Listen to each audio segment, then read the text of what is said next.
साल 2025 राजस्थान के नगरीय विकास और स्वायत्त शासन के लिहाज से बेहद महत्वपूर्ण रहा। इस साल राज्य सरकार ने नियोजित शहरी विकास के लिए नई नीतियां लागू की है और आमजन के हित में कई बड़े फैसले लिए गए। जमीन के पट्टों से लेकर आवास, नगरीय सेवाओं और बुनियादी ढांचे तक शहरी विकास के मोर्चे पर कैसा रहा साल 2025 जानने के लिए देखिए फर्स्ट इंडिया की ये स्पेशल रिपोर्ट।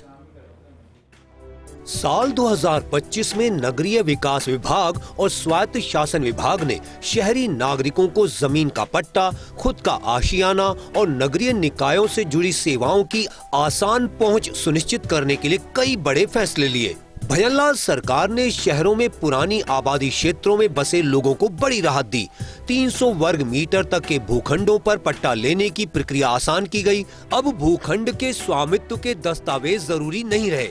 सामान्य वर्ग के लिए 1 जनवरी 1990 से पहले और SC/ST वर्ग के लिए 1 जनवरी 1996 से पहले के कब्जे से जुड़े दस्तावेजों के आधार पर पट्टा मिल सकेगा। बिजली पानी के बिल, वोटर ID, राशन कार्ड, बेचान पत्र या पारिवारिक बंटवारा नामा जैसे दस्तावेज मान्य किए गए। शहरी समस्याओं के त्वरित समाधान के लिए प्रदेश भर में शहरी सेवा शिविर लगाए गए। 17 सितंबर से 17 अक्टूबर तक चले शिविरों में 39,800 पट्टा प्रकरण, 20,888 अन्य भूमि प्रकरणों का निस्तारण किया। इनमें नामांतरण, UD टैक्स, भवन मानचित्र, भूखंड उप विभाजन, निर्माण अवधि विस्तार और भू उपयोग परिवर्तन के मामले शामिल रहे।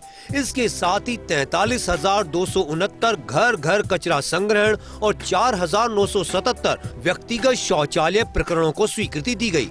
राज्य सरकार के 2 वर्ष पूरे होने पर 16 से 24 दिसंबर तक शहरी समस्या समाधान शिविर भी आयोजित किए गए। मुख्यमंत्री जन आवास योजना के तहत गरीबों के लिए 19,000 से अधिक अधूरे मकानों को पूरा करने के लिए स्वायत्त शासन विभाग ने 200 करोड़ रुपए के कॉर्पस फंड को मंजूरी दी।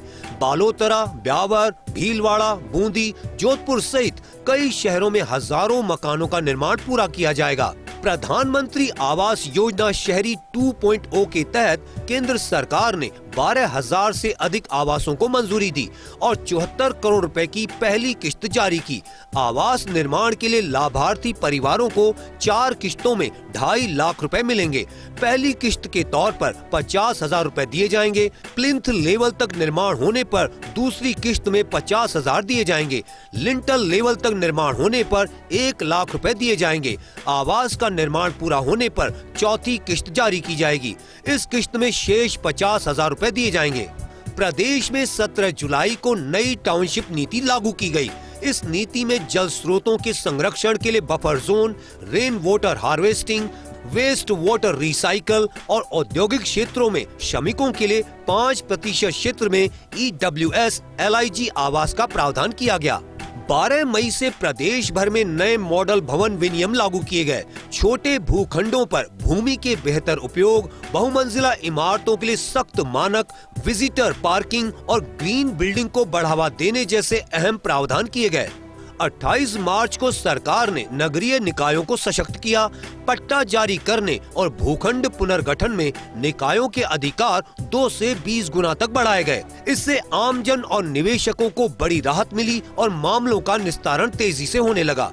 राज्य सरकार ने 2 सितंबर को अधिसूचना जारी कर नई आवंटन नीति लागू की। इसके तहत जब भी किसी निकाय को आवंटन का आवेदन मिलेगा तो उस भूमि आवंटन के आवेदन पर आपत्ति मांगी जाएंगी।